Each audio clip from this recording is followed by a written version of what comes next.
இது கூட்டலாம், அது பாவம் இல்லை. ஆனால் இது பாவம் அப்படி சொல்கிற பார்ட்டி. பாஸ்டர் உங்கள்கிட்ட ஒரு ஹெல்ப்பு கேட்டு வந்தேன்.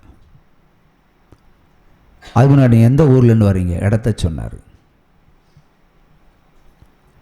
பேர் கேட்டேன், சொன்னார். அப்போ நான் கேட்டேன், நான் உங்களுக்கு ஜெபிச்சிட்டுண்டா பிரதர், பிள்ளை செல்வத்துக்கு ஜெபிச்சிட்டுண்டான்னு கேட்டேன். ஆமாம் பிரதர், நீங்களும் உங்கள் ஒய்ஃபும் என்னை வீட்டுக்கு வந்து ஜெபம் பண்ணியிருக்கீங்க பிள்ளை செல்வத்துக்காக. இப்போ எத்தனை பிள்ளைங்க? 3 பெண் பிள்ளைகள். 3 பெண் பிள்ளைகள். பிள்ளை கிடைச்சது சொன்னீங்களா? சொல்லலை. நிறைய பேர் அப்படி தான், அதிசயம் நடந்தால் சொல்லவே மாட்டாங்க. அதாவது அந்த ஒரு பழமொழி சொல்லுவாங்க, இந்த ஒரு சிலட யூரின் வேணும்னு சின்ன குழந்தையிட காக்க போனால் அப்போ மணலில் ஒன்று கடிச்சிடும், சிரட்டையில் அடிக்காது, கேட்கும்போது கிடைக்காது. அதே மாதிரி ஒன்றுக்கும் உதவாத வைத்தியர்கள் இல்லையா? அப்போது இப்போ என்ன பிரச்சனை? அது பெண்பள்ளிகளை கல்யாணம் பண்ணி கொடுத்து நிறைய கடன் ஆச்சு. நிறைய சிறுவ பெண்பள்ளிகளை கல்யாணம் பண்ணி கொடுத்தா நிறைய கடன் ஆகும். ஏன்னா எல்லோரும் ஈகோ இதெல்லாம் கல்யாணம் பண்ணி கொடுப்பாங்க. ஈகோ இருக்கிற வசதி கட்டி கொடுக்க மாட்டாங்க, இல்லாத வசதி தான் கல்யாணம் பண்ணி கொடுப்பாங்க. It is natural. சரி, இப்போ என்ன பிரச்சனை? என்னுடைய சர்ச்சை நீங்கள் விலைக்கு வாங்கணும், இதுதான் அவருடைய பிரச்சனை. சர்ச்சை விற்றா தான் கடன் அடைக்க முடியும். ஒரு சாமா கையை தட்டலாமே. சர்ச்சை விற்றா கடன் அடைக்க முடியும். நீங்கள் விலைக்கு வாங்குங்க. காணிக்கையில் தானே கடன் சர்ச்சை கட்டியிருப்பார்.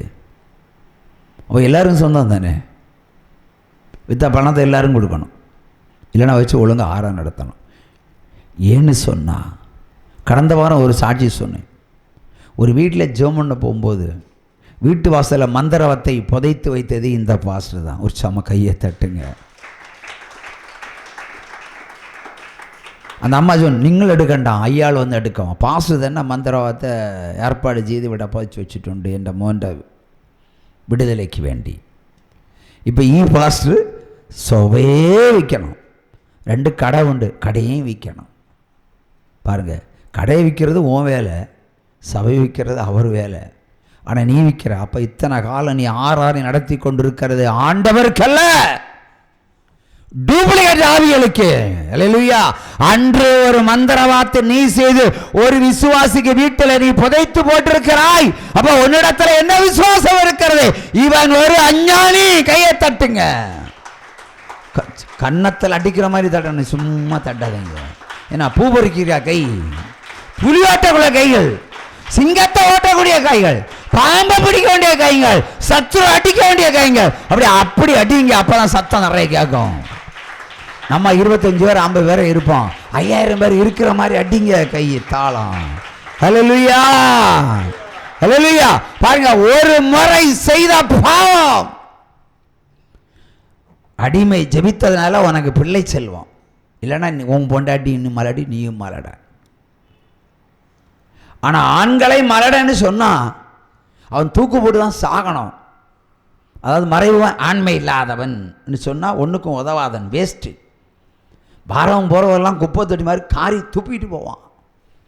கண்ணை பொண்டாட்டியை பார்த்து கேட்பான், அடியே இல்லையான்னு கேட்பான். கூட்டுக்காரியெல்லாம் புருஷனையெல்லாம் வெத்து போடுவாங்க. ஆனால் பெண்கள் மலடின்னு சொன்னால் அது பெரிய மேட்டர் கிடையாது. ஆண்களை மலடன்னு சொல்லி பாருங்க, அவனுடைய உக்கிர கோபத்தை பார்க்கலாம். ஆகவே அண்டி ஜெபித்து விடுதலை கிடைத்து விட்டது. ஆனால் செய்த பாவம் நிலத்தை விற்கும் நிலைமைக்கு, சபையை விற்கும் நிலைமைக்கு வந்து விட்டது. உச்சம கையை தட்டலாம். ஆகவே இவர்களுடைய ஆராதனை அஞ்ஞானிகளுக்கு சமம். இந்த சபைகளில் போய் நீங்க ஆராதனை நடத்தினா பாருங்க, உங்களுக்கு ஆரோக்கியம் வராது. ஆனால் இருக்கிற ஆரோக்கியம் குன்றி போகும். எழுப்புதல் வராது, இருக்கிற எழுப்புதல் உறங்கி போகும். நீங்களும் அஞ்ஞானிகளை போல ஊரில் போய் பேசுவீங்க. உங்களுக்கு ஒரு சோதனை வந்தால் நீங்களும் மந்திரவாதான் தேடுவீங்க, இல்லை குறி கேட்க போவீங்க. லேவியராகமம் 20:27 என்ன சொல்கிறது? குறிகள் சொல்லுகிற ஸ்திரீ ஆகிலும் புருஷனாகிலும் கல்லால் அடித்து கொல்ல வேண்டும். எவ்வளவு கடுமையா ஆண்டவர் சாடி இருக்கிறாரு. கல்லால் அடித்து கொல்லுன்னு சொல்றாரு. கொலை சேர்க்க உத்தரவிட்டு இருக்கிறார் ஆண்டவர். குறி கேட்க போனாலே கொன்னுருன்னு சொல்றாரு. இப்போ நம்ம கொல்லலைன்னா ஆண்டவர் கொல்லுவார். இதுதான் உண்மை. சவுல் கிட்ட அமலேக்கனே கொன்று விட்டு வாங்கிட்டு சொன்னார். அமலேக்கன் ராஜா கூட்டிட்டு வீட்டுக்கு கூட்டிகிட்டு வந்தான். சாமுவேல் தீர்க்கதரிசி போய் பட்டயத்தை உருவி அங்கே கூட்டிகிட்டு வா அவனை பக்கத்தில் வந்து குத்தி கொன்னுட்டான். சாமுவேல் கொலைகாரன். கர்த்தர் சொல்லி செய்த ஒரு தீர்ப்பு. இப்போ நீதிபதிகள் எல்லாம் நிறைய பேரை தூக்கில் போடுவாங்க. அவங்க என்ன கொலையாளிகளா? கொலையாளிகளா? கிடையாது. தீர்ப்பை நிறைவேற்றுகிறவர்கள். ஆகவே கர்த்தருடைய தீர்ப்பை நிறைவேற்றினான் சாமுவேல் தீர்க்கதரிசி. ஆகவே எவ்வளோ கடுமையான வார்த்தை! கொன்னு போடு. குறி கேட்க போனா கொன்னு போடு. அஞ்சனம் பார்த்தா அடிச்சிரு. என் சவுல், ஆண்டவரால் தெரிந்து கொள்ளப்பட்ட சவுல் பின்வாங்கி போய் குறி கேட்க போனான். தற்கொலை தானே அவனுக்கு. தற்கொலையிலையும் சாவு இல்லை. இன்னொருத்தன் ஒரு பெலிஸ்தீன் வந்து வெட்டி கொல்லும்படி மரணத்தை பிச்சை கேட்டு வாங்கினான். இவ்வளவு இழிவு மரணம். சூப்பரா தீர்க்கதரிசி, சூப்பரான தீர்க்கதரிசி. பைபிள்ல முதல் ராஜா. எவ்வளவு ப்ரௌட் இருக்கணும். முதல் ராஜா யாரு? சவுல். அவன் அறிவு எப்படி இருக்கு? இழிவுச்சாவு. ஏண்டால் அவன் ஒரு அஞ்ஞானியாக மாறிவிட்டான். அஞ்ஞானியாக மாறிவிட்டதனால மருமகனை கொலை செய்வதற்கு ஈட்டியை எய்தான். மருமகனே கொலை செய்கிற கொலைகார புத்தி. அப்போ அஞ்ஞானிகளுக்கு என்ன புத்தி உண்டாகும்? கொலைகார புத்தி உண்டாகும். ஜாக்கிரதையாக இருங்க அஞ்ஞானிகள்கிட்ட. அது பாஸ்டராக இருந்தாலும் சரி, விசுவாசியாக இருந்தாலும் சரி, போட்டு தள்ளிட்டு போயிட்டே இருப்பாங்க. அவ்வளோதான், நெருங்காதீங்க. ரொம்ப ஜாக்கிரதை. அஞ்ஞானிகளை விட்டு விலகிருங்க. அவர்கள் அவருடைய பலி ஆண்டவருக்கு போய் சேரல, பேய்களுக்கு போய் சேர்கிறது. வஞ்சிக்கிற பேய்கள், அதை வஞ்சிக்கிற அந்தி கிறிஸ்துக்கள். கர்த்தாக்களின் ஆவி அதை எடுத்துக்கொள்ளும், தேவனுடைய ஆவி அல்ல. 1 கொரிந்தியர் 8ஆம் அதிகாரம் 5, 6, 7, 8 வாசிப்போம். வானத்திலேயும் பூமியிலேயும் தேவர்கள் எனப்படுபவர்கள் உண்டு. இப்படி அநேக தேவர்களும் அநேக கர்த்தாக்களும். நல்லா யோசிங்க. நமக்கு கர்த்தர், இங்க அநேக கர்த்தாக்கள் உண்டாயிருந்தாலும் பிதாவாகிய ஒரே தேவன் நமக்குண்டு. அவராலே சகலமும் உண்டாயிருக்கிறது. அவருக்கென்றே நாமும் உண்டாயிருக்கிறோம். இயேசு கிறிஸ்து என்ற ஒரே கர்த்தர். இயேசு கிறிஸ்து என்ற ஒரே கர்த்தர். சகரியா சொல்வார், அந்நாட்களில் ஒரே கர்த்தர் உண்டாயிருப்பார். ஒரே கர்த்தர். இப்போ அநேக கர்த்தாக்கள் உண்டு. அப்போ இயேசு கிறிஸ்துனுடைய பிரமாணம் உங்களுக்கு கண்ணில் ஈட்டிய குத்துவது போல் தோன்றும். கடுமையாக தான் இருக்கும், லகுவாக இருக்க. லகுவா போதிப்பது கர்த்தாக்களின் ஆவி, அதாவது இந்த வஞ்சிக்கிற ஆவிகள். அதாவது ஒரு காலத்தில் விற்கிறது பலியிட்டு இன்னைக்கு கிறிஸ்தவ வேஷம் தரித்து நிற்கிற அஞ்ஞானிகள். அல்லேலூயா. அவருடைய ஆராதனை யாருக்கு போய் சேரும்? இந்த கர்த்தாக்களுக்கு போய் சேரும், கர்த்தர்க்கல்ல. கர்த்தர் உண்மையுள்ள தேவன். அவருக்கு என்ன பேர் வச்சிருக்கார்? சங்கீதம் 89, நான் உண்மையுள்ள தேவன். யாரா சொல்ல முடியுமா? ஒரு பேய் வந்து சொல்லட்டும், நான் உண்மையுள்ள பேய்ன்னு சொல்லுமா? சொல்லாது. ஆனால் ஆண்டவர் சொல்கிறார், நான் உண்மையுள்ள தேவன். தன்னைத்தானே சாட்சி சொல்லுகிறார். நான் கர்த்தர் என்று சொல்லுகிறார். நான் கர்த்தாக்கள் என்று எங்கேயுமே ஆண்டவர் சொல்லலை. நான் கர்த்தர். நமக்கு சகரியில் சொல்லப்பட்ட ஒரே கர்த்தர் அந்நாட்களில். அப்போ இந்நாட்களில் கர்த்தரும் உண்டு, கர்த்தாக்களும் உண்டு, விக்கிரகங்களும் உண்டு. அப்பொழுது கர்த்தர் பூமி மீதெங்கும் ராஜாவாய் இருப்பார். அந்நாளில் ஒரே கர்த்தர் இருப்பார். அவருடைய நாமமும் ஒன்றாயிருக்கும். பிரியமானவர்களே, இன்னைக்கு ஞானஸ்தானம் பாருங்க, 2 இருக்கு. 2 இல்லை, பலது இருக்கு. பற்பல ஞானஸ்தானம் இருக்கு. இப்போ சின்ன குழந்தையில தெளிப்பு ஞானஸ்தானம், சொட்டு சொட்டு சொட்டு நீர் பாசனம் மாதிரி ஆர்சி ஞானஸ்தானம் இல்லையா? 2வது மீச முளைச்ச பறவு சிஎஸ்சியில் என்ன தெளிப்பு ஞானஸ்தானம். சரி, ப்ரொமோஷன் ஆகுது. பெந்திகோஸ் ஆச்சுன்னா மூலி ஞானஸ்தானம். இந்த 3 ஞானஸ்தானம் இருக்குது. 3 ஞானஸ்தானம் எது சிறந்தது? எது மெய் எது பொய் சொல்லு. மூணுமே பொய்யா? அப்படி தானே சொன்ன? மூலிஸ்தானம் பொய்யா?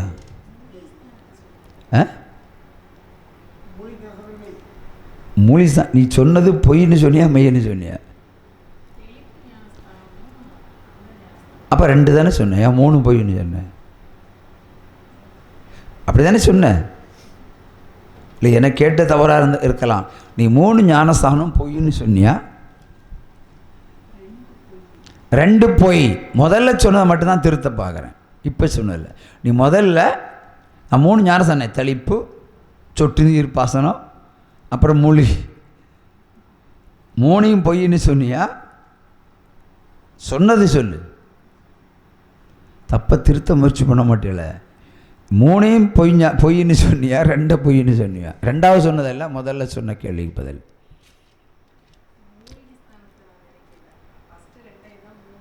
நீ நினச்சி 3ன்னு சொன்ன, அப்படி தானே? அப்போ ஒரு 2000 ரூபா கொண்டு வா, நான் உனக்கு 200 ரூபா தாரேன். சரியா போச்சு கணக்கு. அதாவது கேட்கும்போது கேட்குற மாதிரி இருக்கணும்.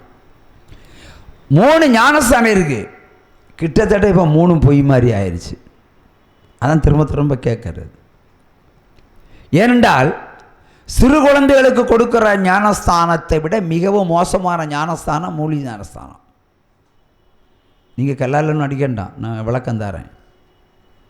ஏனென்றால் இன்றைக்கு தெளிப்பு ஞானஸ்தானத்தை விட சிறு பிள்ளைகளுக்கு கொடுக்குற ஞானஸ்தானத்தை விட சிறந்தது மூலிஸ்தானம், பைபிள்.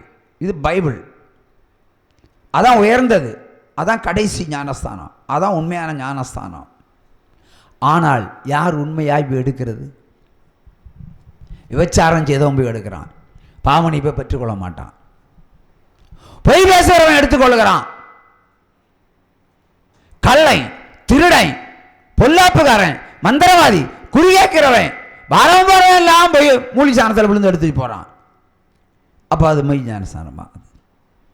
நீ எடுக்கிறதா போய். மூலிஸ்தானம் கரெக்டு, எடுக்கிறது போய். யோசிச்சு பாருங்க, மனம் திருந்தியா போய் விழுறீங்க ஆற்றுலையும் குளத்துலையும் ஏரியிலையும். உடனே ட்ரெஸ் எல்லாம் மாற்றுறது, உடனே அன்னையிலேருந்து ஒரு ஒயிட்டு கேட்டால் நான் ரட்சிக்கப்பட்டேன். ரட்சிப்பேன் உடையிலே இருக்கு, உள்ளத்தில் இருக்கு, இருதயத்தில் இருக்கு, உன் நடத்தையில இருக்கு, உன் கேரக்டர்ல இருக்கு. Change of mind, change of heart, change of body. ஆவியினால் சிருஷ்டிக்கப்படுகிற சரீரம். அப்படி இல்லைன்னா நீ எடுத்த ஞானஸ்தானம் பொய்ன்னு அர்த்தம், செத்தா பேயின்னு அர்த்தம். சூப்பராக தட்டலாம் கைய. நான் இப்போ பட்டிமன்றமாக சொல்கிறேன், இப்போ மாமிசத்தில் பேசுகிறேன், ஆவியில் கொஞ்சம் மாறி. குழந்தை ஞானஸ்தானம் செல்லும் என்று நான் சொல்லுகிறேன். எது யார் சரின்னு சொல்ல போகிறது? ஓப்பனாக கருத்தை சொல்லலாம்.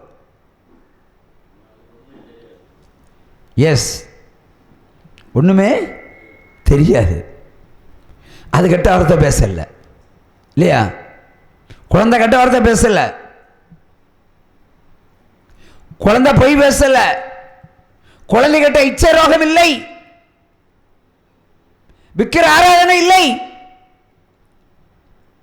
பிறப்பின் சாவு இருக்கலாம், பிறப்பின் பாவம் இருக்கலாம். அது உள்ளந்திறந்து சரீரத்தாலோ உள்ளத்தாலோ இருதயத்தாலோ பாவம் செய்யல. இப்போ நீங்க எடுக்கிற மற்ற ஞானஸ்தானத்தோட மிகவும் சிறந்தது அந்த குழந்தை ஞானஸ்தானம் என்று சொல்லுகிறேன். இல்லை என்னால் சொல்லுங்க, செயல் அது ஒரு கருத்து சொல்லுங்க. நான் சொன்னேன் சரியா? அதான் சொன்னேன், மாமிசத்திலானே சொன்னேன், அதில் கருத்துக்களை சொல்லலாம். சொல்லுங்க பிரதர்.